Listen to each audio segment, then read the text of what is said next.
He lifted my wrapped box, smirked, and said, "Guess her dad shops clearance." Laughter scraped the room. I kept my seat, finished my water, and noted on my phone, their honeymoon sat under my account.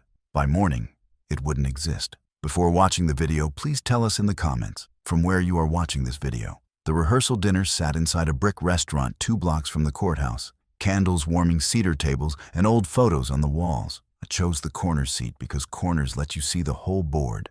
My name is Grant, and I manage travel operations for a national retailer. Years of reroutes taught me one thing. Plans bend to the person who knows the rules. Ava, my daughter, floated through the doorway like she was trying to calm weather. Noah followed close, tie loosened, grin turned up a notch too far. His mother, Marcy, surveyed the room as if she owned it. "We're so glad you could make it," she said, like I needed permission to see my kid. The server poured iced tea, and the band across the street practiced a clean blues run. I breathed slow, set my fork straight, and decided to hear everything before saying a word. Ava introduced people in tidy circles, college friends, cousins, her bridal party, and Noah's groomsmen who spoke in inside jokes. I shook hands and stayed neutral, because neutrality buys you time.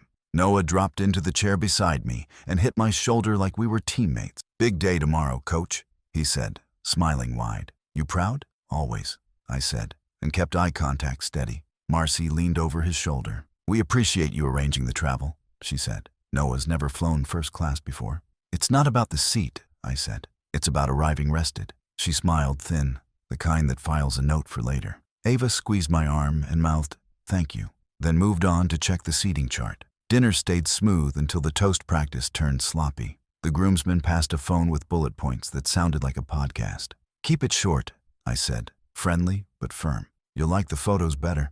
Noah lifted his glass and performed charm. "To Ava, the smartest woman I know," he said, looking at himself in the window. People clapped, and he soaked it like stage light. The planner gave a thumbs up. The server refilled glasses. I watched how he held the room, not what he said. People who love attention forget who brought chairs. Ava sat again, rested her hand on mine, and whispered, "It's almost over." I nodded. Almost is a promise if you know the exit. When the dessert came, the gifts followed, stacked neat on a side table. I'd wrapped mine simple. Heavy paper, clean tape, no bow. It was a vintage field camera in perfect working order. The same model Ava used in high school when she fell in love with light. "Open, Dads?" she said softly, eyes bright with old memory. Noah beat her to it, tugging the ribbon loose like a game. He held the box up and shook it lightly. Dad box," he said, and a couple groomsmen laughed. "Guess her dad shops clearance," he added, projecting for the whole table. Chairs squeaked, forks paused, and someone coughed.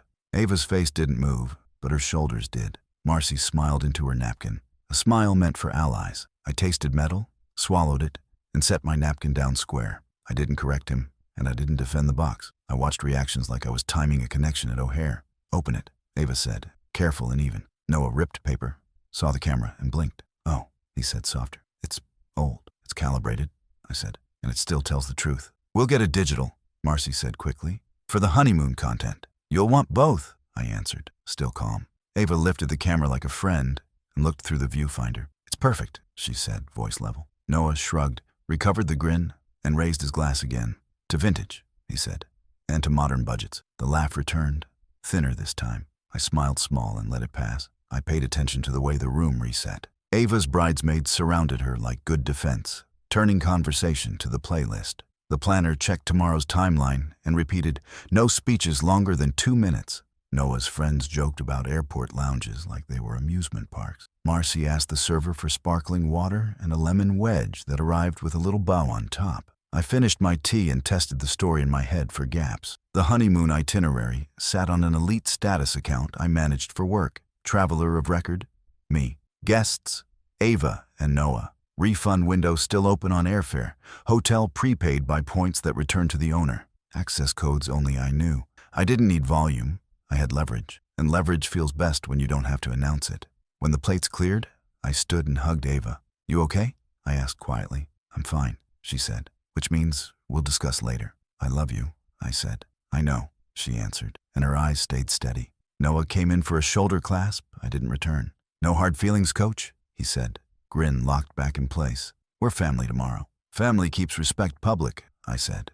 voice even. He blinked like the line didn't compute, then laughed to cover it. Marcy's perfume drifted by with her exit. "See you at the ceremony," she said, as if it were a favor. I walked to the door with Ava and told her to sleep. She nodded, kissed my cheek, and thanked me for dinner. Outside, the night felt clear and useful. I had heard enough. Noah kept the room laughing like a man riding a wave he didn't build. He tapped his glass with a fork and told a story about Ava's quirky thrift taste, acting like he discovered her 10 years before I did. Marcy nodded along, pausing to scan for approving faces. I stayed quiet and watched the edges where truth hides. Ava smiled, but the smile sat on top of a clenched jaw. "Let's open a few gifts," Noah announced, gesturing toward the stack like a game show. The planner tried to slow him, and he ignored the cue. He took mine first, because challenge looks like shiny paper to people like him. "Dad bucks," he said again, riding his earlier joke. The groomsmen chuckled, already primed for cheap wins. The room tilted toward him, because rooms like confidence, even when it's borrowed. He tore the paper, saw the camera, and lost half an inch of height. For one beat, he felt the weight of something older than his brand. "Vintage," he said, trying to turn it, "like a museum piece, right?" Ava lifted it with careful hands and looked through the viewfinder. "It's the one I learned on," she said, voice steady. Marcy leaned toward her son. "Sweet, honey," she whispered. "We'll get a new one after the wedding." The groomsmen moved on to laugh about airport upgrades and pool cabanas. I measured the room again, like checking a layover gate. Not one person asked why a field camera might matter to a woman who sees light better than anyone here. "Thank you, Dad," Ava said, eyes finding mine. "You're welcome," I said, and kept breathing like a metronome. Noah tested the shutter like a toy and handed the camera off. "Let's keep it modern," he said, raising his glass again. The line earned fewer laughs than he expected, but he didn't hear the volume drop. "You'll love the honeymoon content," Marcy added, louder this time. "We've planned the exact shots." Ava's shoulders lifted half an inch, then eased when I reached for her hand under the table. "We planned a marriage," she said, almost to herself. I watched Noah miss the sentence because his reflection in the window needed checking. "You two ready for first class?" a friend asked him, nudging a shoulder. "He's been bragging all week," another added.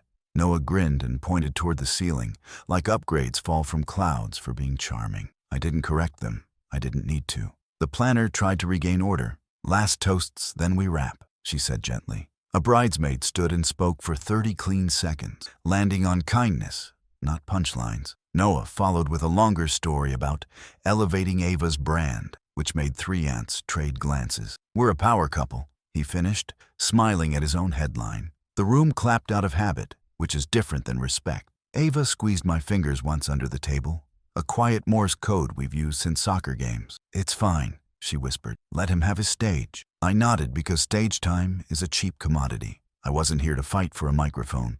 I was here to decide what came next. Outside the restaurant, the night air felt honest, cooler than the candles. Ava walked with me to the curb while Noah soaked more attention near the door. "You okay?" I asked, keeping it simple. "I will be," she said, eyes on the brick wall across the street. "He tries too hard when his mom watches, and when an audience doesn't push back," I added. She nodded, reading that like a weather report she already knew. "Don't make tonight bigger," she said. "Please." "I won't," I said, "but I won't shrink it either." She gave me a small smile that asked for trust. "Tomorrow, be kind," she said, "even if he isn't." "Kindness isn't the same as permission," I answered. She understood and hugged me quick. Noah drifted over with that same grin tuned for cameras. "Coach, you good?" he asked, like I was a player on his roster. "I'm steady," I said. "That counts." "We were just playing around," he added, waiting for absolution. "We love the gift."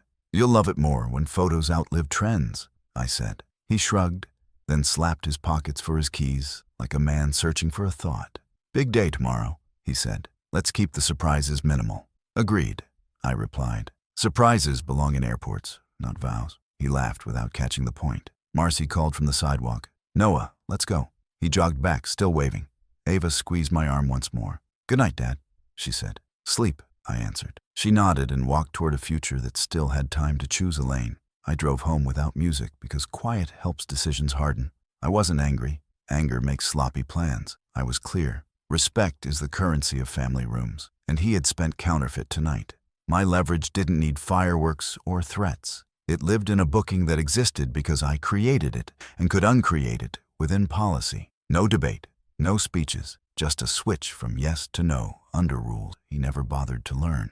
I pictured Ava on a porch somewhere that smelled like pine instead of perfume, camera on her lap, peace on her face. I pictured Noah learning that jokes carry invoices. Tomorrow's ceremony would proceed either way. The honeymoon would depend on whether he understood the difference between charm and character. I set my jaw, not my voice. Observation had ended. Decision had begun. Morning brought a clear head and a quiet kitchen. I brewed coffee, sat at the table, and walked the trip in my mind from curb to cabana. Flights first. Outbound through Dallas. Return through Phoenix. Both booked on my corporate rate with my traveler ID as the controlling profile. Hotels next. An ocean resort on points with flexible rules and a 3-day grace window for changes. Transfers last. A private car tied to the same account. Driver name unimportant. Confirmation number vital. None of that required anger. It required competence. Ava's name sat as guest of record, which meant comfort. Noah's name sat as companion, which meant optional. You're not punishing your kid, I told myself, steady and plain. You're putting a price on public disrespect. It wasn't about a camera or a joke or a mother's grin behind a napkin. It was about where lines belong when you marry into a family and who pays when the line gets crossed in front of everyone. I called Tessa because she knows the bones behind glossy travel photos. Walk me through control points, I said, keeping my tone neutral. You own the master booking, she answered. Air, you can cancel and retain value under your account, minus a small fee. Hotel, points returned to you instantly. Ground, refundable up to pickup, no questions asked. Any risk to Ava if I pull the companion? I asked. None, she said. Her seat stays if you keep her as primary traveler. I exhaled once, measured. Good. I don't want her punished for his mouth. Tessa paused, then asked the human question. Is this about last night? It's about public respect, I said. He made it public. I'll keep the response professional. She didn't argue. Then move early, she said. Early keeps rumors late. Copy, I replied. And thank you. You taught me this, she said lightly. Policy isn't revenge, it's gravity. I pictured the week they thought they owned. Noah bragging about first class like he earned it. Marcy planning content around private sunrises that weren't hers. Ava trying to breathe in a room built from someone else's headlines. I weighed options like I weigh connecting flights in winter. Option 1, leave everything in place and hope last night was a one-off. That choice rewards the cheap laugh and teaches nothing. Option 2, cancel the entire trip and let them scramble like amateurs at the gate. That choice feels loud and lands on Ava too hard. Option 3, keep Ava's comfort and remove the platform Noah expected to stand on. He'll still travel beside her if she wants him there, but he'll arrive as a guest on a ticket he didn't book and a bed he didn't earn. I chose the third path, because measured consequences teach better than finales. You built this, I told myself. You can unbuild parts neatly. The coffee cooled an inch, and my decision didn't. Ava texted mid-morning, short and clear. You good? I called instead of replying, because tone carries on the phone. I'm steady, I said. How are you? Focused, she answered. Makeup at 9? Photos by noon, vows at 3. Do you want quiet or help? I asked. Quiet, she said. Please don't fight with him today. I won't, I said. Today belongs to you. Tomorrow belongs to lessons. She was silent for a beat. He was trying to be funny, she offered, not defending, placing context. Funny is fine, I said. Humiliating is not. There's a difference, and he can learn it without a scene. Promise me one thing, she said. If you do anything, keep me out of crossfire. You have my word, I said. You'll have comfort, not chaos. Her exhale told me the line landed. Okay, she said softly. I love you. I love you more, I answered, and we let the call end clean. I stood at the window and watched the neighborhood move on a normal Saturday. A runner passed, a dog barked twice, a neighbor loaded a cooler into a truck. Ordinary sounds help you check whether revenge has turned into theater. Mine hadn't. It stayed inside rules I live by at work. There are 3 facts most people never consider about big trips. 1. The person who owns the reservation decides what exists. 2. Traveler of record means the airline listens to whoever paid, not whoever posted. 3. Points are not promises. They are favors that can be recalled. That isn't legalese. It's plain English with receipts. I didn't need to say any of it out loud. Noah would understand when a lounge door didn't open for him, or when a check-in agent looked past his sunglasses and smiled at Ava first. Consequences should arrive like weather. Not personal, just present. That's how respect grows its legs and learns to walk into the next room by itself. I set my jacket on a chair and tied my tie slow. Weddings ask for patience, and so do corrections. I could do both. Tessa met me at a diner near the courthouse where the coffee stays hot and the talk stays practical. She slid into the booth with a legal pad and a calm face. "You want clean rules, not fireworks," she said, reading me fast. "Exactly," I answered. "Explain traveler of record in plain English." She drew a small box. "Whoever owns the reservation makes the decisions," she said. "Airlines listen to the payer, not the loudest person at check-in." I nodded. "Companion status?" She tapped the margin. "A companion rides your benefits only while you allow it. If you remove them, they fly as a regular passenger or they don't fly at all." I let that sink in because simplicity always beats theater. "Hotel points?" I asked. "Points belong to the account holder," she said. "You can keep the room in Ava's name and strike the second guest. Front desk won't argue with the person who supplied the nights." I kept my voice even and moved to triggers. "Tell me when we pull which lever," I said. Tessa listed them like steps on a ladder. "If disrespect stays public, you remove lounge access first," she said. "That's comfort, not a right." I nodded. "If he keeps doubling down, what next?" She smiled slightly. "Downgrade his seat from first to main cabin," she said. "Ava remains in first because she's primary." I pictured that and stayed neutral. "If he keeps pressing?" I asked. "Cancel his ticket within policy," she said. "Value returns to you.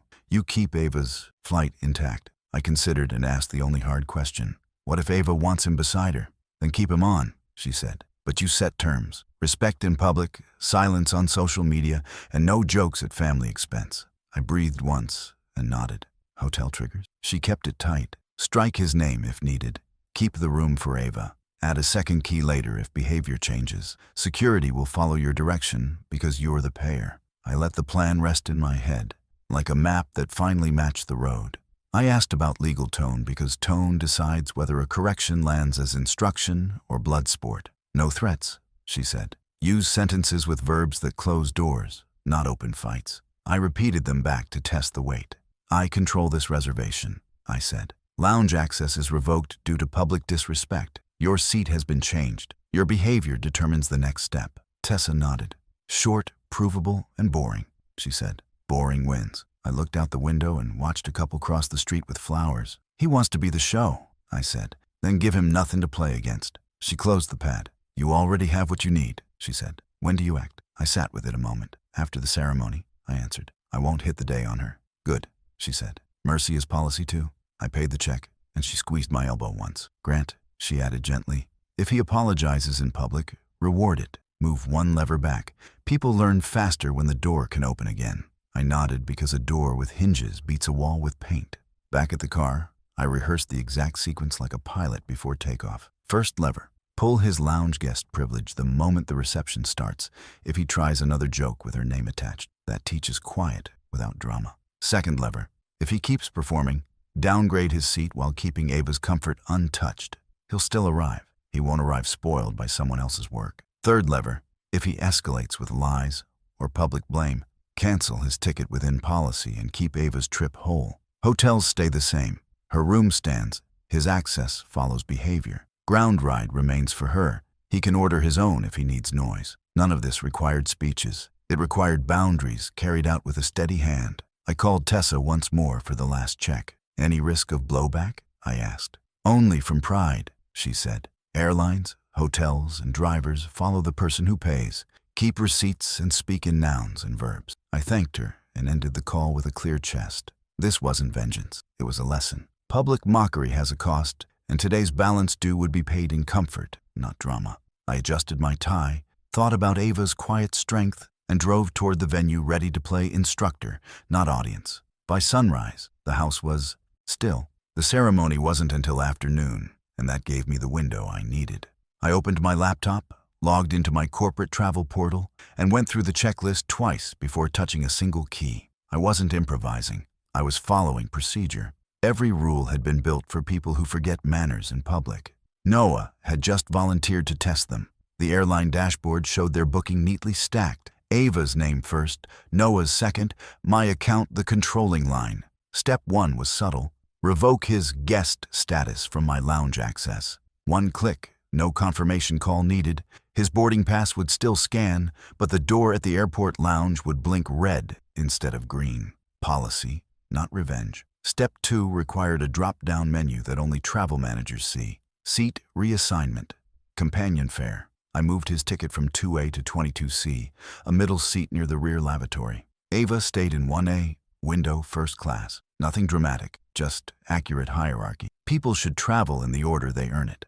The third step was the legal one. I opened the hotel portal. Their resort suite showed both names listed under my points redemption. One click removed Noah's guest access while keeping Ava's confirmation intact. The system flashed a polite message. Additional guests may be added by the account holder at any time. Translation: he could earn his key later. The refund difference posted instantly back to my account. I redirected those points to a new reservation. A weekend at a mountain lodge 3 months from now, under Ava's name only, labeled Flex Gift. She'd need calm later, and calm costs points. Tessa's message popped up as I finished. Everything executed? Clean, I typed back. Paper trail? All policy language. No emotion. Good, she replied. Noah's about to meet cause and effect. By 10, I was dressed and on my way to the venue.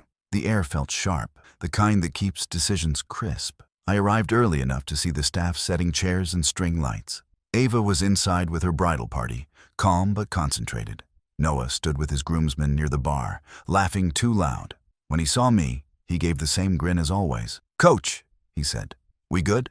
"We're scheduled," I answered. "Let's keep it that way." He nodded, not catching the edge in the tone. Marcy appeared from nowhere, perfume thick enough to count as dialogue. "Such a perfect day," she said. "And tomorrow, they'll be off to paradise." "Paradise rewards behavior," I said quietly. She laughed, not realizing that wasn't a metaphor. The ceremony went smoothly. Ava walked the aisle like she was built for grace, not drama. Noah managed vows without jokes, which counted as growth. Cameras clicked, applause followed, and the planner whispered, "You can breathe now." I did once. Then came the reception, the place where alcohol and attention test character faster than travel delays. Dinner served, music up, toasts rolling. The maid of honor spoke with kindness. The best man followed with decent humor. Then Noah stood again, uninvited, glass in hand. "Before we wrap this up," he said, "I just want to thank everyone, especially Ava's dad, for sponsoring our future adventures." The room chuckled lightly, unsure if it was a compliment. He smiled broader. "Couldn't do first class without you, sir. Guess I married up in both directions." His friends laughed, and the sound slid sharp across silverware. Ava's smile tightened. I looked at him the same way I look at weather radar. Confirmation, not surprise. I didn't speak. I didn't have to. By the time the cake was cut, the system already reflected the new hierarchy. Lounge access revoked, seat downgraded, room reduced. The email confirmations arrived quietly in my inbox, time-stamped and clean. When the reception ended, I shook his hand once, polite as policy. "Safe travels," I said. "See you when you get back." "Thanks, coach," he said, proud and oblivious. "You'll love the pictures." "I prefer receipts," I said. He laughed, thinking it was a joke. The next morning, I checked my phone over coffee. A message from Tessa waited. "Passenger 2C called customer service. Says he was accidentally downgraded. We cited standard policy. Call closed." Another followed minutes later from the hotel. Guest Noah Langford attempted early check-in. Secondary name missing from file. Directed to contact primary account holder. I sipped slowly. Nothing illegal, nothing loud, just structural correction. By noon, Ava texted, "He's quiet. Guess he finally saw your kind of revenge." I replied, "It's not revenge. It's a reminder. Respect keeps flights smooth." By sunset, they were somewhere above Texas, separated by a curtain and a policy written years before Noah thought he was funny. He'd land humbled, not harmed. Ava would land rested, not embarrassed. And I'd keep both feet on the ground, where consequences live. The morning after the ceremony started with sunshine and phone static. I was in the hotel lobby, checking out, when the first call hit. Ava's number flashing across the screen. "Dad," she said, voice tight but measured. "Something's wrong with Noah's ticket." I stepped outside into the parking lot and kept my voice even. "Define wrong. He can't access the lounge, and his seat says economy now," she said. "They told him the reservation was modified by the main account." "That's accurate," I said. "He's still flying, correct?" "Yes," she said. "He's just angry." I heard muffled talking, then Noah's voice breaking through. "Too loud, too sure. Put him on," he said. "Grant, what the hell did you do?" "Applied policy," I said. "Your access matched your conduct." "You embarrassed me," he said. "At least now, it's mutual." "Public disrespect invites public consequence," I said. "You built this, not me." "You think this makes you a man?" he snapped. "No," I said. "It makes me consistent." Silence held for a beat. Then Ava took the phone back, her tone quieter. "Dad, just let me handle it," she said. "You already are?" I replied, and ended the call before he could start again. By the time they reached the airport, updates trickled in. Tessa texted, "Passenger 2C boarded without incident. No upgrade requests approved." A second message followed. "Primary traveler boarded normally. Lounge staff reports polite demeanor." That was Ava. Grace, under pressure. Noah's lesson had just begun at 30,000 feet, with a middle seat and no audience, but reality. I drove home in silence, letting the hum of the tires wash out any satisfaction. There wasn't pleasure in it, just balance. Every father wants to protect his child from small humiliation. Some learn best through boundaries, others need turbulence. By afternoon, my phone buzzed again. This time it was Marcy. "Grant," she said sharply, "what kind of petty stunt is this? You canceled my son's honeymoon." "Incorrect," I said. "I preserved your daughter-in-law's comfort and allowed your son to experience policy." "He's miserable," she said. "He should be learning gratitude," I replied. "Same process, different emotion." "You could have come to us first," she said. "You could have raised him better," I answered. Her breath hitched. "This isn't over," she said. "It is," I said, and ended the call. That evening, Ava texted from the resort. "He's sulking, but I'm fine. They gave me the suite. He's in a separate standard room." "How did you even pull that off?" I answered honestly. "Contracts follow respect, so do reservation." A minute later, she replied, "You're impossible." Then another, "Thank you." For the next 2 days, quiet updates replaced confrontation. Tessa sent a brief note. "Hotel staff reports separate check-ins, 0 incidents." Then, Ava requested extended checkout. Approved. Each message read like confirmation that control could coexist with fairness. I never mentioned the specifics to anyone outside that circle. Good revenge doesn't need narration. It just needs to end the noise. On the third day, my phone buzzed with a video message. Ava filming the ocean at dusk. "We're leaving tomorrow," she said in the clip. "He's calmer now. I told him the world doesn't revolve around him, and he said, 'Apparently it revolves around your dad.'" I said, "That's called orbiting respect." She laughed softly. The camera turned toward Noah in the background, shoulders slumped but quiet. Progress looked small, but it was progress. When their flight landed, Noah sent a short text. "Mr. Pruitt, I understand now. That was cruel but fair." I typed back, "Cruel is loud." This was calm. He didn't reply, but he didn't need to. Lessons stick when they travel in silence. That night, Ava called while unpacking. "You could have gone nuclear," she said. "Instead, you went surgical." "Nuclear makes headlines," I said. "Surgical heals clean." "Do you ever regret being so calculated?" "Only when calculation's wasted," I said. "Today it wasn't." "He wants to apologize," she said. "Then let him," I answered. "Just make sure it's to you first." When we hung up, I sat on the porch with a glass of water and no music. The house felt balanced again. No noise, no residue. Some lessons you buy with airfare, others you earn with humility. Either way, the destination's the same. Respect checked in, arrogance checked out. Ava came home 2 days later, carrying the same calm she'd left with. Her suitcase sat by the doorway, wheels still coated with hotel dust. She hugged me long and silent, then stepped back to study my face. "You don't look proud," she said softly. "You look tired." "Correction," I said. "I look finished." She half smiled, that familiar sideways pull she had since childhood. "He's quiet now," she added. "You made your point." We sat at the kitchen table, just 2 mugs and a clock between us. "Did he apologize?" I asked. "Yes," she said. "Not perfectly, but honestly." "And you?" I told him respect is the minimum, not the reward. "Good," I said. "That's the only inheritance that matters." She hesitated, then added, "He said he didn't know how serious you were." "That's the problem," I said. "People assume calm means permission." "You're not angry?" she asked. "No," I said.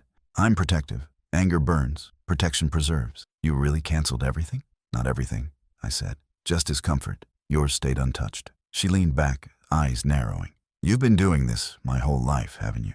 "Doing what?" I asked. "Protecting without showing it. It's quieter that way," I said. "Louder methods fade faster." Later that afternoon, Noah knocked on my door, alone. He stood straighter than before, shoulders squared but voice low. "Sir," he said, "I owe you a direct apology." "For what exactly?" I asked. "For the way I acted at dinner," he said. "For the jokes and for letting my ego talk louder than my respect. And for treating what you gave as less than it was." "You mocked the gift," I said evenly. "The camera wasn't about value. It was about memory. Ava used that model when she found her vision." "I know that now," he said quietly. "She told me what it meant." "Did you take the picture she wanted?" "Yes," he said. "The first one on the beach." "Then keep it," I said. "Frame it as tuition." He nodded once. "I deserve the downgrade," he said. "And the separate room." You didn't deserve humiliation, I said. You earned correction. She forgave me, he said. That matters more than upgrades. Hold on to that, I said. You'll need it more than lounge access. He lingered at the door, unsure how to end it.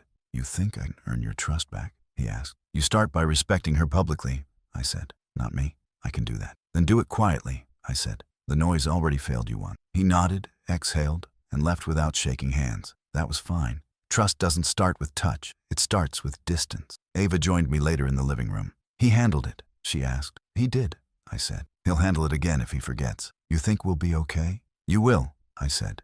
You have boundaries now. And what about you?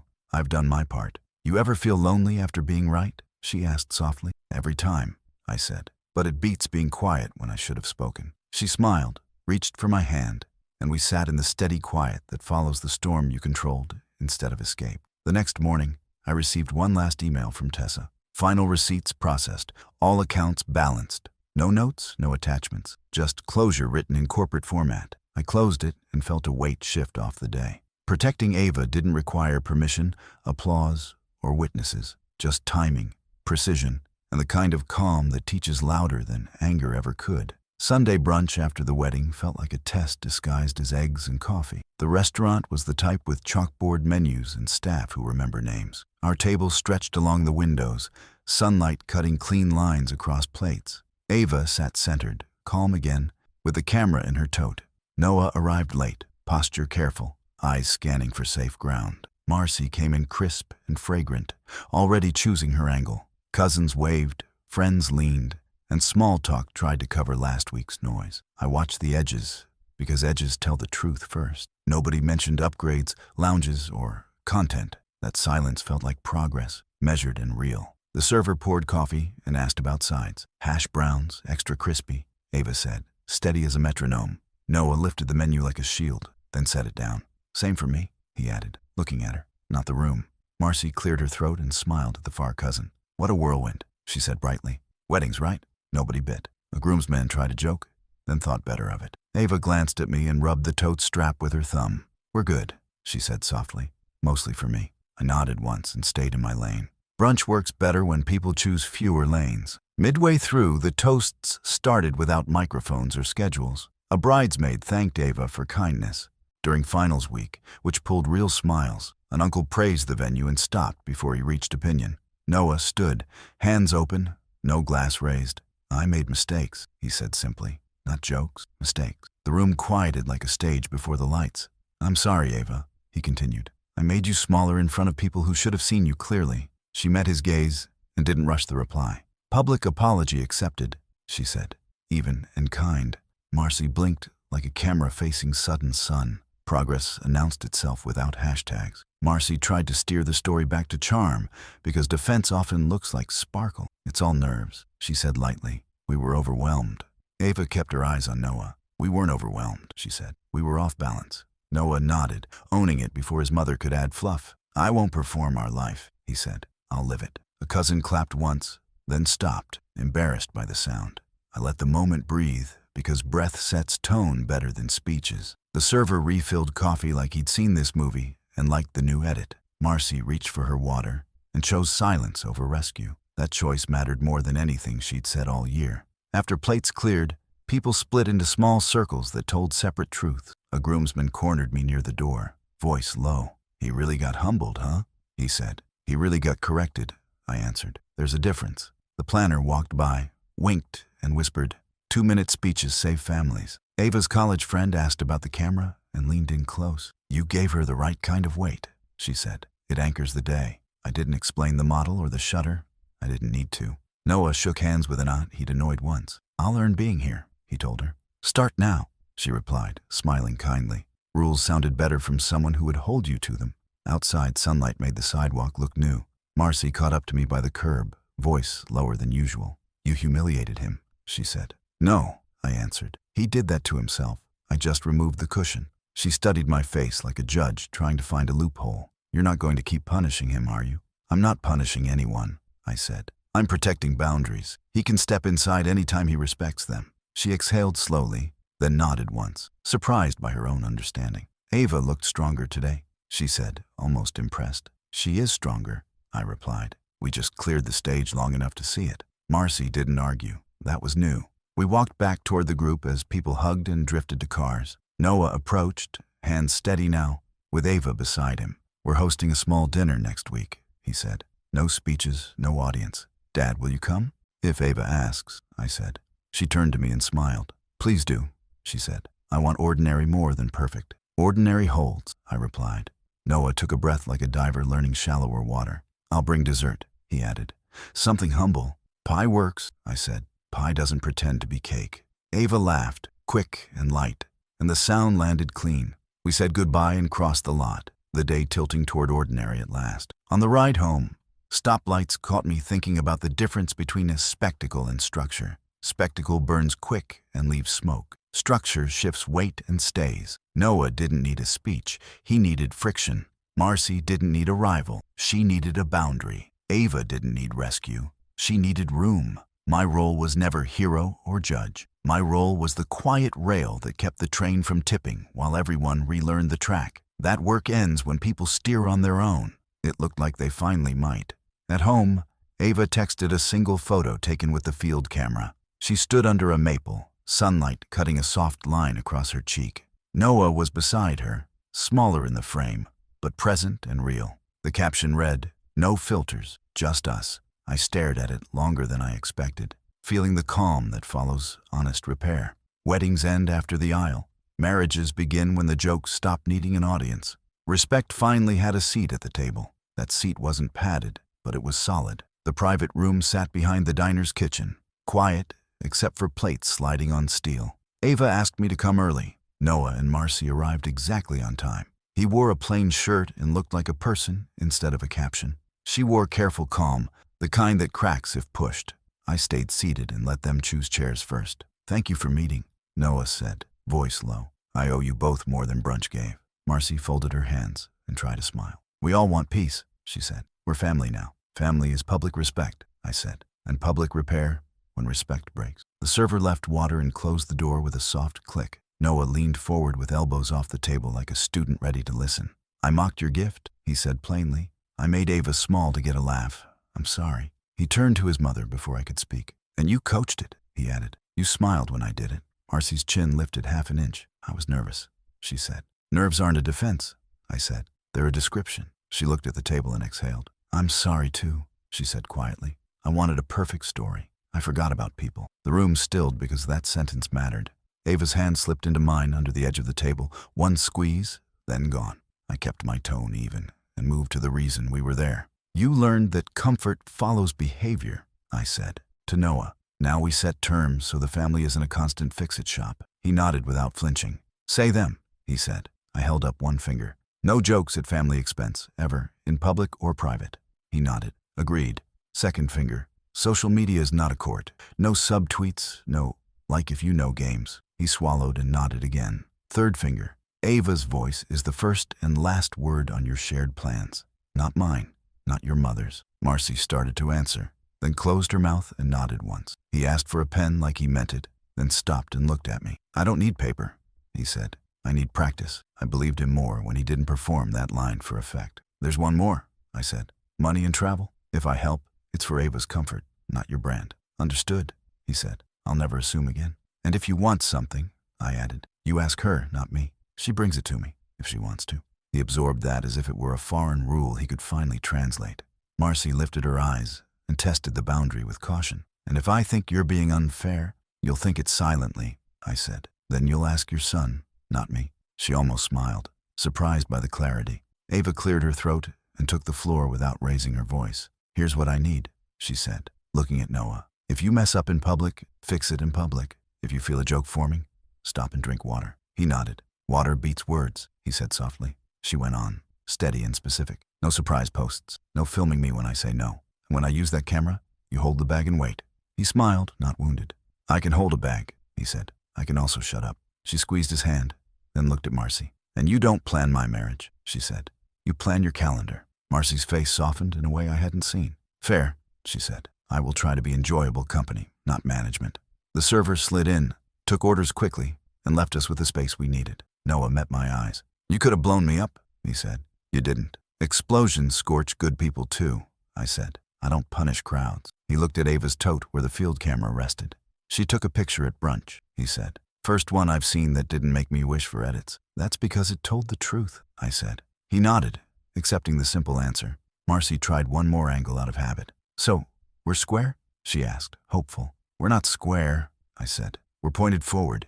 Keep it that way. Food arrived, ordinary and right for the room.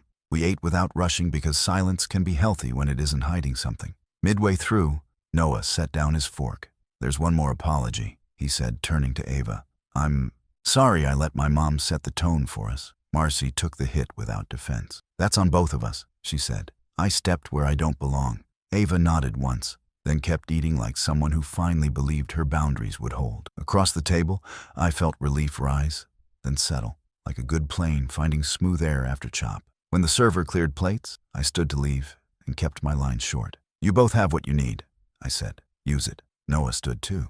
Mr. Pruitt, he said, if I stumble, I'll fix it fast. You won't need to touch the reservations again.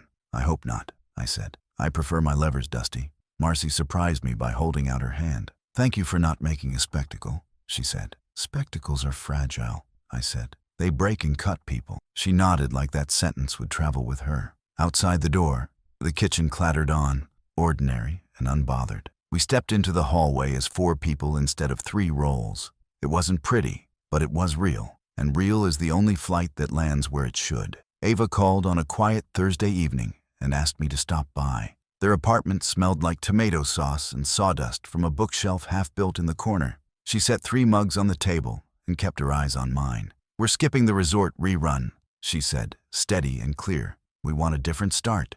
Noah nodded. No flights, no upgrades, no audience, he added.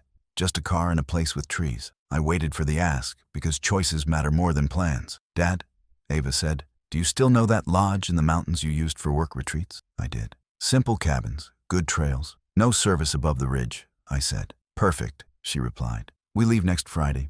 We'll drive ourselves. We laid out the terms like gear before a hike. We'll pay, Ava said first, hands flat, voice sure. Non-negotiable. I nodded and kept my role narrow.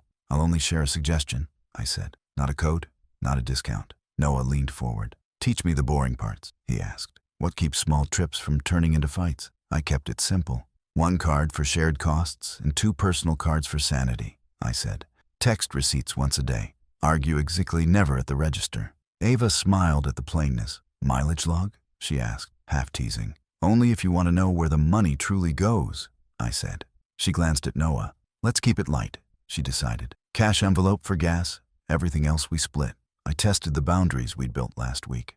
No posting from the trip, I said. Share later if you still feel like it. Noah didn't bristle. Deal, he said. We'll take the field camera and 1 phone for emergencies. Ava added 1 more line I liked even better. No mother-in-law group texts, she said. We answer when we're back. Noah nodded again. I'll tell Mom, he said. Short and kind.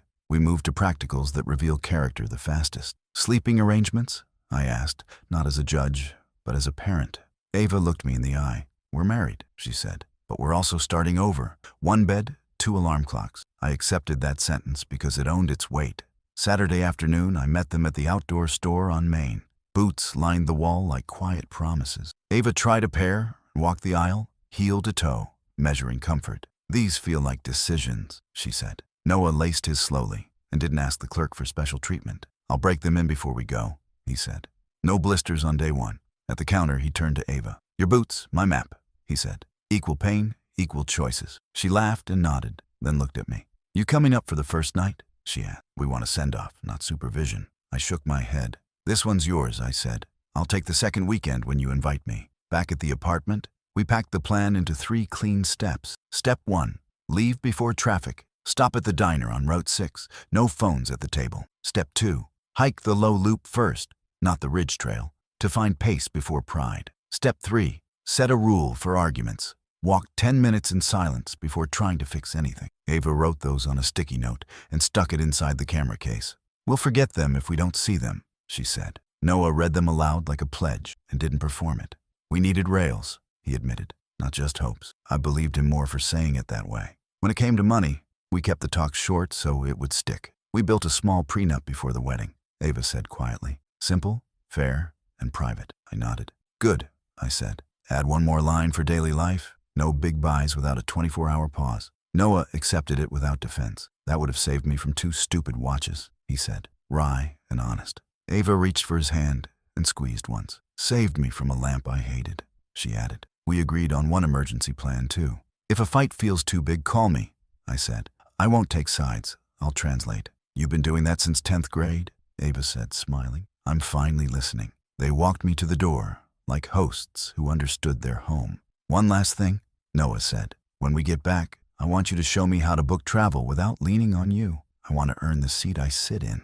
It's math and manners, I said. You'll learn both? Ava handed me the field camera briefly. Take one, she said. I framed them by the bookshelf, sawdust still on the floor, light catching their faces without drama. Don't move, I said. The shutter clicked, honest and small. That one's your ticket, I said. Proof you're already going somewhere better. A week later, they rolled out before dawn, with a cooler, a paper map, and quiet in the car. I stood on the porch and watched taillights fade, feeling something settle in my chest that wasn't triumph. It was relief, not because I'd won, but because they were finally steering with the same map. No upgrades needed, no levers waiting, just 2 people in the slow work of keeping promises. That's a departure I can trust. They came back from the mountains, with boots dirty and eyes rested.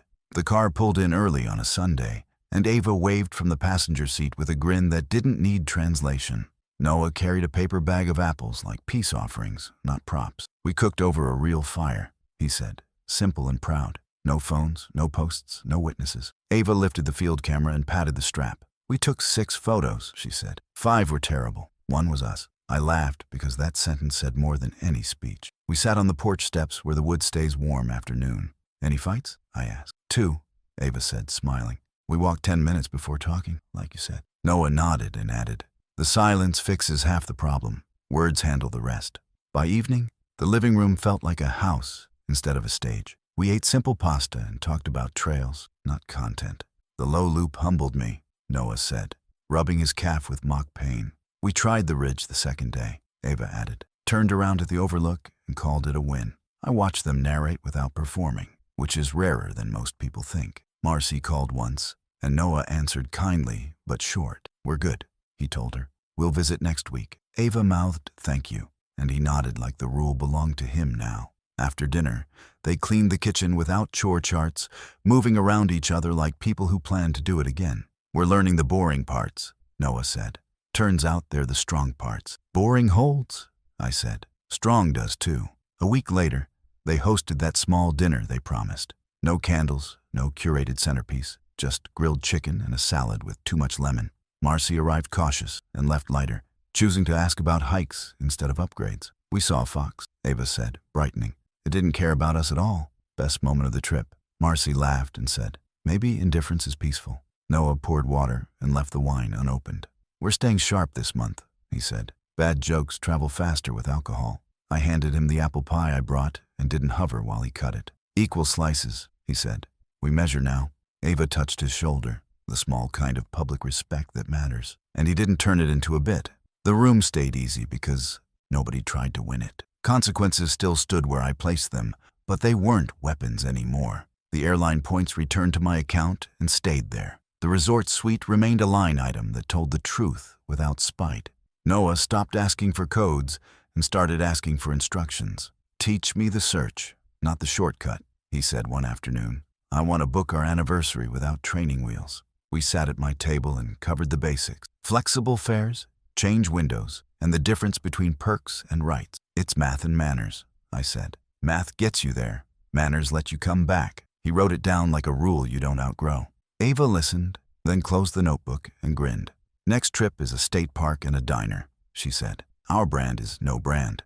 Noah lifted his hands. Sold. In time, the story people heard about the rehearsal dinner shrank to size. A bridesmaid told someone we handled it like adults. An uncle said the father of the bride was quiet but exact, which is close enough to a compliment. Marcy started bringing recipes instead of opinions when she visited. This one works even when people are cranky, she said, setting a casserole on the counter. That's most casseroles, I replied, and she laughed without defensiveness. On a Sunday afternoon, she asked to hold the field camera. Teach me one shot, she said. Ava showed her how to frame the porch and catch the shade line. The picture came out honest and decent. I like the truth, Marcy said, surprised to hear herself mean it. Noah apologized one more time, not because he needed to repeat it, but because real change likes repetition. It happened at a barbecue with friends who loved old jokes. I made a stupid one, he told them. Not theatrical, not self-pitying. I won't again.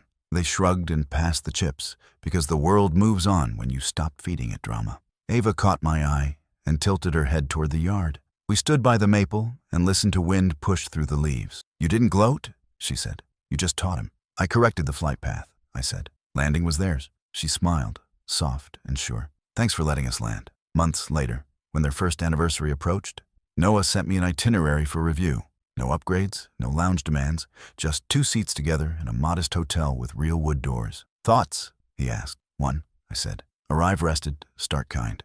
He nodded, then added a line I didn't expect. I'm saving for a better lens for her camera, he said. Not for posts, just for us. Ava walked in, holding a stack of prints from the mountain trip. She laid one on the table, the good one. The light cut across their faces, steady and plain, the frame honest and balanced. This is our favorite, she said. I believed her because the photo didn't try to convince me. That night, after they left, I sat with the picture in the quiet that comes when a problem retires. Revenge had done its small, precise job, and then stepped aside. It hadn't broken anything. It had aligned things. Respect cost a downgrade and paid back in steadiness. A gift that was mocked turned into a tool that keeps telling the truth. A father didn't win. A family did. That's the balance I wanted from the start. It looks like ordinary days and short apologies that arrive on time. It sounds like boots on a trail and water boiling on a stove. It feels like a chair that doesn't wobble when you finally stop testing it. If this story's way of handling disrespect, with calm boundaries and steady follow-through, made sense to you, give the video a like, share your thoughts or similar experiences in the comments, and subscribe for more grounded, true-to-life stories about dignity and accountability.